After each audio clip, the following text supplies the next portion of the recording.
You have opened thousands of doors in your life. Bedroom doors, car doors, school doors, work doors, hospital doors.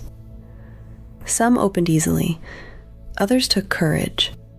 A few you may still wish you had never touched. On the surface, a door is ordinary. Wood, metal, hinges, a frame, a handle. But the moment a hand reaches toward it, something changes. The room behind you becomes the past, and the space ahead becomes possibility. Between them is a line thin enough to step across, but strong enough to divide a life into before and after. This is where metaphor begins. Not as decoration, not as poetry alone, not as something trapped in old books. Metaphor begins when the visible world gives shape to an invisible experience. A door is not only a door.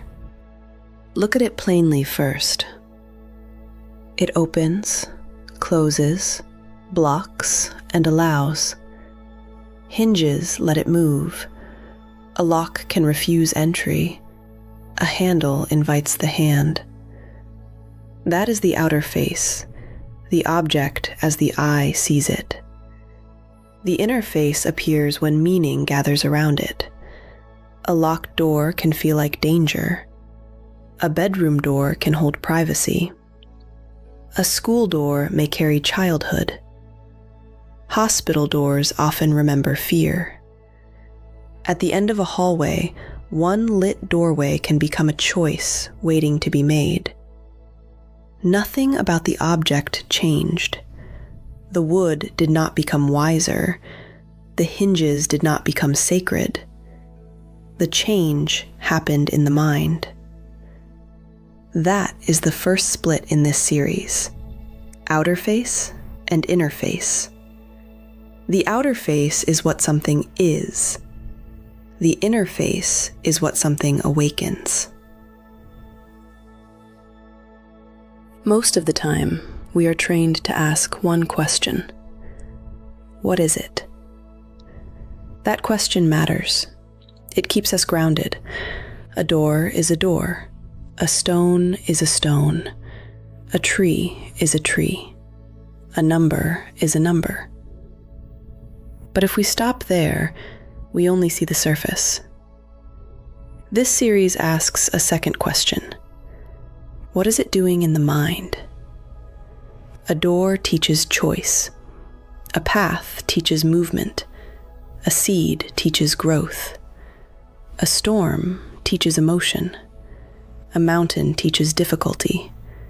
A star teaches direction. Each image is simple on the outside.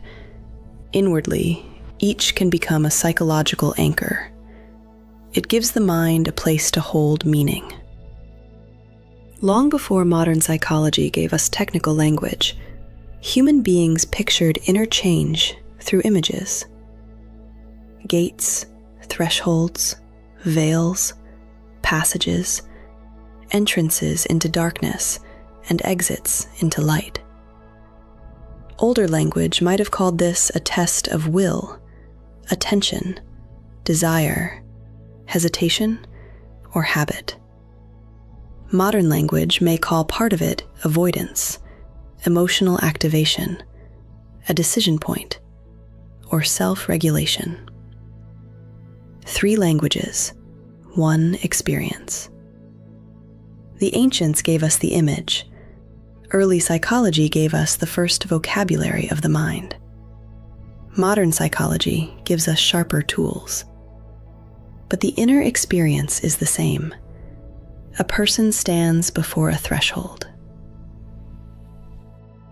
Something familiar is behind them. Something unknown waits ahead. The body may hesitate before the mind explains why. A hand reaches for the handle, then stops. That pause matters. In that pause, the door becomes more than an object.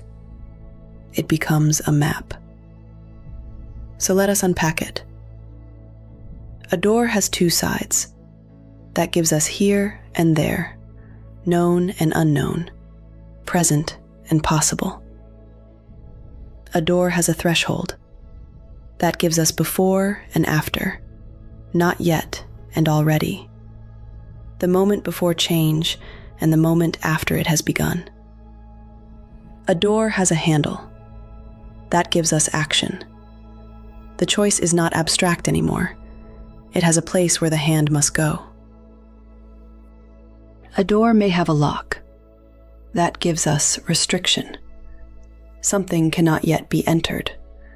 Something is protected, forbidden, hidden, or waiting for the right key. A key changes the relationship. Without the key, the door refuses. With the key, the same door becomes permission. Opening and closing matter too. To open is to allow passage. To close is to protect, refuse, end, or conceal.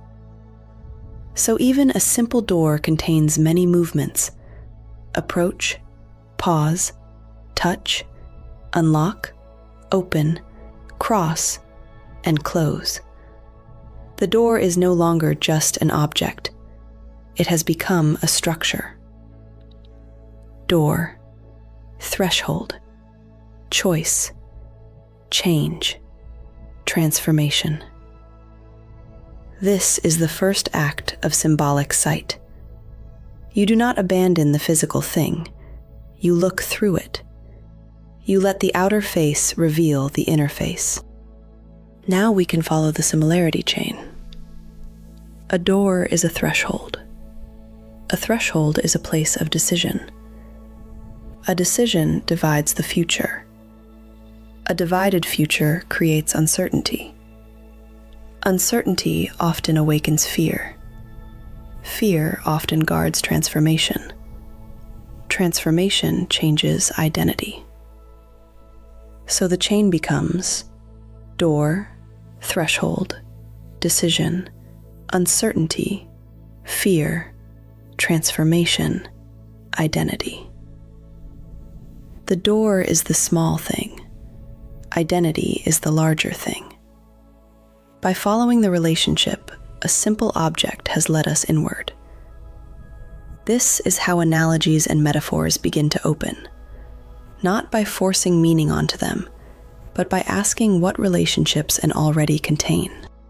Here is where the viewer begins moving from other-directed to self-directed. Other-directed meaning is meaning received from the outside before it is examined. Someone tells you what a symbol means. A culture tells you what a story means. A teacher, parent, institution, screen, or crowd gives you the interpretation. And the mind absorbs it before asking whether it has truly seen. Self-directed meaning does not reject the outside. That would be too simple. Traditions can teach. Teachers can help. Cultures preserve memory. Psychology gives useful tools. The point is not to throw them away. The point is to wake up inside the act of meaning. Instead of only asking, "What was I told this means?" the self-directed viewer learns to ask, "What does this awaken in me? What pattern does it reveal? What does it help me see?" That is why the door is a good first teacher. It does not demand belief. It asks for recognition. You already know what it feels like to stand before one. So the question becomes personal. What door are you standing before? Not in a myth, not in a movie, not in someone else's story. In your own life. For one person, the door is a conversation they keep avoiding. For another, it is a skill they are afraid to begin. Someone else has a memory sealed shut because opening it might rearrange the room inside them. A relationship changes. A decision waits. A version of the self knocks from the other side. Usually, the mind does not announce, "I am at a threshold." It speaks in foggier ways. I feel stuck. I am anxious. I will deal with this later. I do not know why I keep avoiding it. Metaphor gives the fog a shape. It says, this is not just anxiety. This is a door. Not a diagnosis, not a cage, not a final answer. A shape, a handle, a way to begin. A vague fear is hard to face. A named threshold gives the mind a handle. Once the door is named, better questions become possible. Am I approaching it or avoiding it? Is my hand on the handle, or am I still across the room? Do I fear what is behind it, or what I will become after crossing? Is the door locked, or have I never tried the handle? Do I need courage, a key, help, time, or honesty? Who taught me not to open this kind of door? Have I stood here before? This is self-command. Not command over everything, not command over other people, not command over fate. Something quieter, more useful. Command over attention, command over interpretation, command over the next honest step. The door does not remove fear, it organizes fear. And an organized fear is easier to face than a shapeless one. That is the practical power of metaphor. It turns inner weather into a symbol the mind can work with. So here is the first exercise. Choose one psychological door in your life. Not a physical door, a threshold. Something you are near but have not crossed. Write 4 questions. 1. What is on this side? 2. What do you imagine is on the other side? 3. What fear stands at the threshold? 4. What would change if you crossed? Do not force the answer. Do not make it dramatic if it is quiet. Do not turn it into a performance. Just name the door. Naming the door is enough for the first step, because once something has a name, it can be noticed. Once it can be noticed, it can be examined. Once it can be examined, it can be understood. Once it can be understood, it can be used. This series is about that process. It teaches the viewer to see with the mind's eye, by unpacking analogies, metaphors, symbols, numbers, colors, shapes, and words, so hidden patterns of similarity become visible. But the goal is not to collect symbols. The goal is not to memorize meanings. The goal is not to be told what everything means by someone else. The goal is to learn how to see.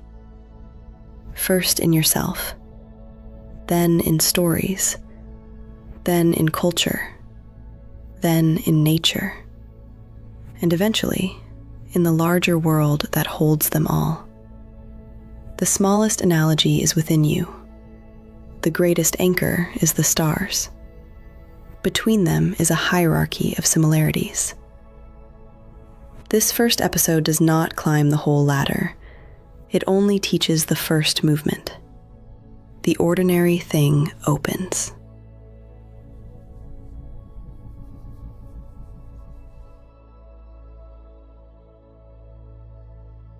A door is not only a door. A cave is not only a cave. A dragon is not only a dragon. A river is not only a river. A star is not only a star. Each has an outer face turned toward the world, and an inner face turned toward the self. To read the outer face is to understand the image. To read the inner face is to understand what the image awakens. To hold both together is the beginning of symbolic sight. There will be 12 visible doors in this series, but there is also a 13th door. That one cannot be opened yet. First, the eye has to learn how to see. So for now, stand before the first door. Ask what is on this side. Ask what waits on the other. Ask what fear stands at the threshold. Ask what might change if you crossed. This is the first door. The next step is learning what waits in the dark.